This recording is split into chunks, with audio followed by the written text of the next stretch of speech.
bagaimana dakwah Islam yang baik dan benar untuk keluarga. Karena ada orang yang sudah mengenal manhaj salaf, tapi dakwah kepada istrinya dengan cara kasar dan arogan, yang nggak benar. Ya kadang-kadang ini juga nggak dipahami oleh suami. Dia dapat hidayah dari Allah muda, tapi belum tentu istrinya. Kesalahan itu, kesalahan dari suami, karena ketika dia awal nikah nggak kenal akidah yang benar, nggak kenal manhaj yang benar.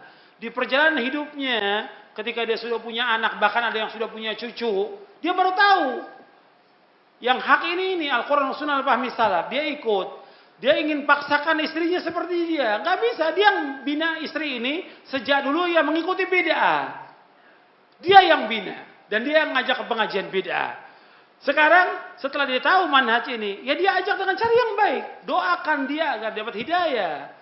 Perlu waktu dan harus berlaku lemah lembut kepada wanita. Sebab Nabi SAW bersabda, "Wastausu bin nisa'i khairan." Dalam kalian menasihati wanita dengan cara yang baik. Disuruh kita bergaul dengan wanita dengan cara yang baik, dengan lemah lembut. Doakan dia. Dan wanita dia wajib taat kepada suaminya, wajib taat kepada suaminya. Dia harus taat, karena dengan taat kepada suami dia akan masuk surga. Maka tapi harus dengan cara yang baik, bukan dengan kasar. Begitu juga anak-anaknya. Dia belum tahu dulu kalau anak-anaknya harus disuruh sholat, harus mengikuti manhaj yang enggak, belum tahu dia. Begitu dia tahu, langsung dia ingin berubah 180 derajat. Anaknya harus ikut, dia nggak bisa terima.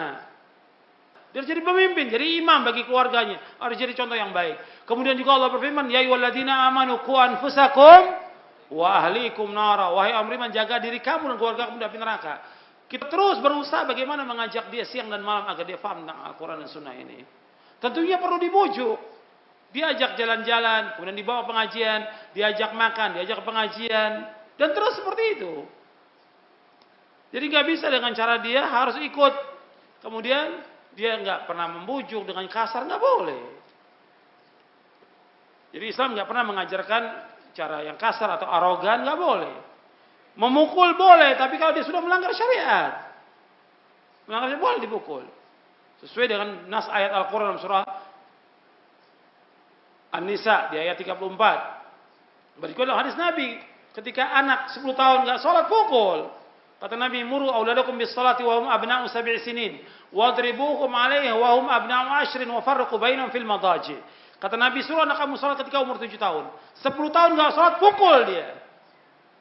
10 tahun nggak sholat, pukul. Dan pisahkan tempat tidur antara laki dan anak perempuan, pisah tempat tidurnya.